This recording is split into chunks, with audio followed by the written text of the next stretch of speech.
Oi meninas, hoje eu tenho um outro assunto para falar com vocês, que é sobre prurido vulvar ou coceira vulvar, que é aquela coceira que ocorre na parte externa da genitália. Eu não vou entrar em muitos detalhes sobre coceira vaginal, porque é muita coisa para falar sobre a vulva. E por que eu resolvi fazer esse vídeo? Para chamar a atenção das pacientes, porque existe um desinteresse muito grande pela vulva na hora do exame físico. Infelizmente, alguns profissionais negligenciam isso. A paciente vem com queixa no consultório, eles coletam o Papa Nicolau e não olham adequadamente a vulva. E existem muitas doenças da vulva. Então assim, coceira vulvar. A coceira vulvar, ela pode ser aguda ou crônica. A aguda, geralmente, é a famosa candidíase vaginal, que esse fungo que incomoda muito, é a causa mais frequente. Por isso que a maioria dos médicos dão um creme, mandam embora e se resolve. Mas, mesmo a candidíase nos dias de hoje tem se tornado crônica. Quer dizer, ela é recorrente, então ela melhora, volta, trata, melhora, retorna. Então ela recorre geralmente até uma vez por mês, no período pré-menstrual, que assim é o mais frequente. Então essas recorrências são bem difíceis de tratar. Não adianta dar um comprimido, não adianta dar só um creme. Então muitas vezes é preciso fazer um tratamento por meses, até 6 meses de tratamento para que tenha um resultado, uma cura do problema. Mas tirando a candidíase, as coceiras crônicas têm que ser investigadas. Hoje, pacientes abaixo de 40 anos, existem casos de pacientes com câncer de vulva. Nos dias de hoje, vocês têm observado que os cânceres, todos os tipos de cânceres, têm aparecido em idades mais jovens. Se pensa ou se tem várias hipóteses que seriam hábitos alimentares, a própria obesidade, exposição a agrotóxicos, metais pesados. Os alimentos industrializados têm mudado muito a saúde da mulher, que é o meu foco agora. Mas é claro que é do homem também, mas o meu foco é mulher. Esses alimentos têm desencadeado têm aumentado o risco de câncer, diversos cânceres, inclusive de vulva. O que é importante a paciente saber? Se ela tem diabetes, se ela é obesa, a gente sabe que tem um risco maior de ter coceira na vulva de repetição, pela umidade que tem ali. Então ela tem uma umidade maior, então apresenta mais eczemas. Eu vou falar sobre as doenças mais específicas da vulva. Algumas DSTs também é importante investigar, sífilis, gonorreia, até toxoplasmose, que é mais rara, lúpus, vitiligo. Essas doenças autoimunes, elas sempre têm relação com outras doenças que ela tem, não só na vulva. Por exemplo, a paciente que é diabética, ela tem um risco aumentado de ter outra doença autoimune, se ela for uma diabética por causas autoimunes que ela desenvolveu a doença. Se a paciente tem psoríase, por exemplo, no corpo, ela tem uma chance maior também de ter outras doenças autoimunes. Então, investigar se a paciente tem doenças autoimunes, como lúpus, não só o lúpus, mas doenças da tireoide, enfim, qualquer doença autoimune pode desencadear outra doença autoimune que comprometa a vulva. Se ela tem uma história familiar de câncer, é importante saber, porque existem algumas doenças genéticas hereditárias, tá? Então, essas doenças genéticas são hereditárias, aliás, e é importante avaliar a paciente, porque pode ter câncer de origem familiar, tá? Outras causas, então, de alergias de coceira, então, são alergias a desodorantes, irritantes químicos que a paciente pode usar. Desodorantes é o mais comum, As calcinhas que usam fibras, essas fibras mais sintéticas, depende da tinta que é usada na confecção, pode desencadear irritação, coceira ali na região do pubis, na região da vulva. Zíperes, todos esses fechos que tem níquel, tem pacientes que têm alergia, que são as dermatites atópicas. Contato com pesticidas, com arsênio, e alguns irritantes, outros produtos químicos que ela às vezes trabalha em indústria química, pode desencadear coceira na vulva.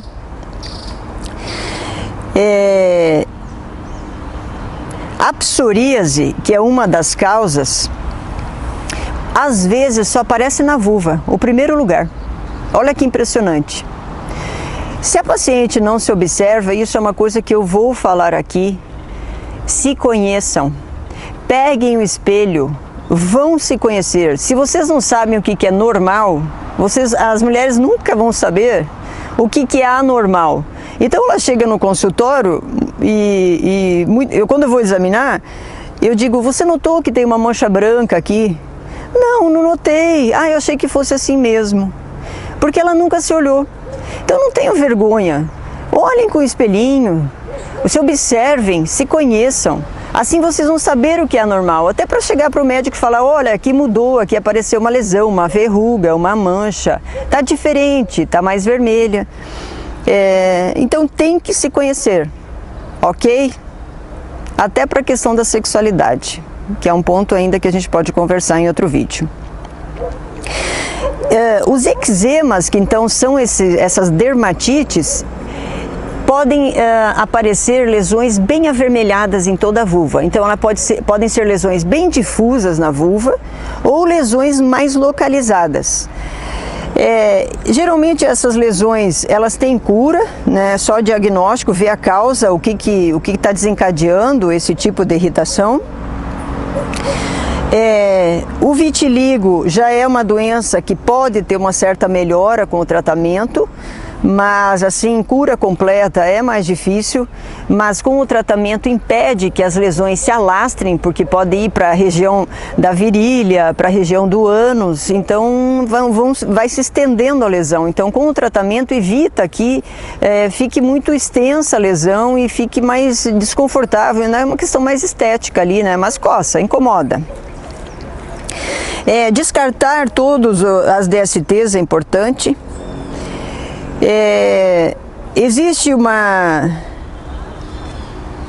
doença chamada hidradenite. É uma doença um pouco mais rara, mas é quando tem uma obstrução de ductos de glândulas sudoríparas, é onde tem o suor ali, eliminação de suor. Elas vão obstruindo, as glândulas se fundem e formam túneis abaixo da pele, e como essa secreção ela não é eliminada, ocorre uma infecção. E aí é uma infecção de recorrência, uma atrás da outra que tem.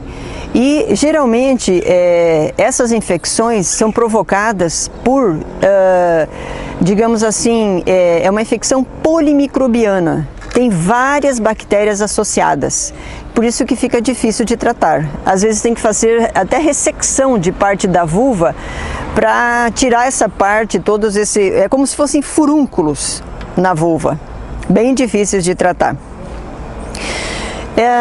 A paciente que é obesa, geralmente ela tem o que nós chamamos de hiperandrogenismo.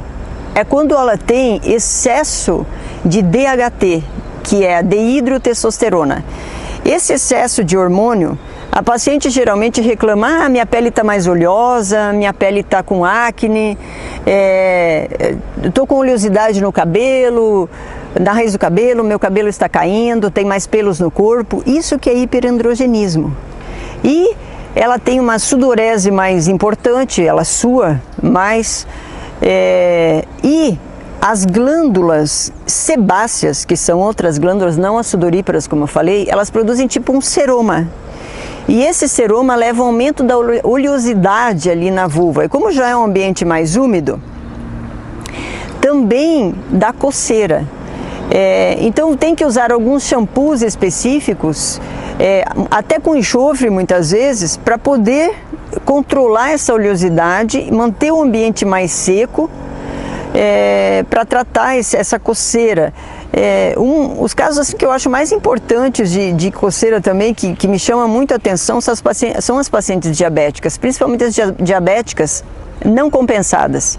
Então a urina tem um pouco mais de glicose, porque ela acaba eliminando o excesso de açúcar na urina, então predispõe a candidíase de repetição, essa coceira na virilha.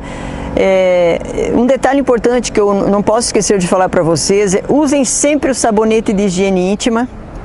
Os sabonetes de higiene íntima foram desenvolvidos com um pH ácido igual ao da vagina. Então não usem sabonete infantil lá embaixo. Usem o sabonete de higiene íntima. Eles foram desenvolvidos para isso. Porque o médico falou que não é para usar todo dia. Não, é para usar todos os dias. O que pode acontecer às vezes, alguma irritação, alguma alergia. Eu usei um sabonete íntimo lá que deu uma alergia. É porque algum componente que foi colocado, alguma química naquele sabonete específico te deu alergia. Mas troque as marcas e use com rotina, porque senão vai desequilibrar o pH. E aí piora mais a coceira ainda, ela fica totalmente desprotegida. Tem uma doença que, de tudo que eu falei agora, é a doença que eu mais quero falar para vocês. O prurido crônico, ele tem que ser investigado, porque existe uma doença chamada líquen, e é o líquen plano ou escleroso, que nós chamamos. O que acontece com essa doença? Ocorre uma alteração de células na vulva, é uma doença que não é raramente ela se transforma em câncer. Então não se preocupem, eu tenho um câncer. Não, não é isso. O problema é que os médicos vão dando um creminho aqui, um creminho lá, um creminho aqui, um creminho lá, e a doença vai se agravando e a coceira vai cronificando. Mas o que acontece a longo prazo com esta doença? Deformidade na genitália. Os pequenos lábios, eles vão se grudando. Olha que loucura! O prepúcio, que é aquela pele que fica em cima do clítoris, por isso que é importante vocês se conhecerem, ele acaba grudando, ele se adere ao clitóris. A gente chama isso de sepultamento do clítoris. Nós vamos observar a vulva e olha assim, cadê o clítoris? Não tem. Os pequenos lábios, eles se fundem tanto que eles desaparecem com o tempo. A pele fica fina, a pele fica rígida, muda totalmente a cor, são lesões mais esbranquiçadas e a deformidade é tão grande que a paciente não consegue mais ter relações sexuais. Então, além dela coçar, aquela coceira infernal, que pode dar uma predisposição a ter infecções, porque ela coça, ficam lesões abertas, entram bactérias ali e isso complica mais ainda e a pele fica fininha, então sangra. Com a fusão dos pequenos lábios, o introito da vagina, que é onde a abertura da vagina, nós chamamos de introito, fica tão estreito que a paciente não consegue ter relações sexuais. Então imagine como que fica a autoestima de uma paciente assim. Quanto mais tempo demorar o tratamento, pior vai ficando. Assim, por que ela às vezes não deixa? Porque ela usa um creme, ela melhora por um tempo. Daqui a pouco volta de novo coçar, aí usa outro creme e melhora mais um tempo. E vai indo, e vai deixando. Quando descobre, ou quando um profissional olha com mais atenção na vulva, aí ele vê lá. Então eu pego casos que já está com estenose de canal. Aí o tratamento é bem mais difícil. É possível ainda melhorar quando tem um caso mais avançado? Sim. Existem cremes com hormônios que são usados.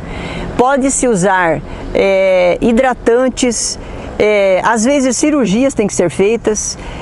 Então imaginem vocês, a paciente está entrando na menopausa, já tem um afinamento da pele, já tem um estreitamento da vagina e ainda com o líquen associado, eu já vi pessoas se divorciarem porque realmente não conseguem ter relações e fica, assim, a autoestima dela fica muito baixa e a complexidade dessa doença, assim, psicologicamente falando, é muito, provoca danos na pessoa, prejudica o trabalho dela e aquela coceira infernal, né? Então fica difícil até a socialização da paciente. Eu queria agradecer que vocês me ouviram até agora. Tem muitas coisas para falar sobre vulva ainda. Um detalhe só que eu não comentei para finalizar é assim: o diagnóstico é feito com colocação de algumas substâncias que mostrem áreas para biópsia e tem que fazer vulvoscopia, que é um exame em grande aumento que busca áreas para biópsia. Porque assim, as doenças de vulva são tão difíceis muitas vezes de chegarem ao diagnóstico que elas se confundem. Então, você olha, por exemplo, uma psoríase, você não sabe se é um líquen ou se é uma hiperplasia de células escamosas também, que se confunde muito com o líquen. Então, tem que fazer a biópsia para ter certeza do diagnóstico e fazer o tratamento correto, porque também tem que afastar câncer. Essas doenças enganam e às vezes ela tem uma doença, mas tem um câncer associado a ela. Pode ter um líquen, pode ter um câncer, então só através da biópsia para ter uma certeza de que não tem uma doença maligna associada. Ok, meninas? Não se assustem, mas busquem o atendimento, não deixem de investigar quando vocês têm essas coceiras, esses pruridos vulvares crônicos. Ok? Obrigada, fiquem com Deus.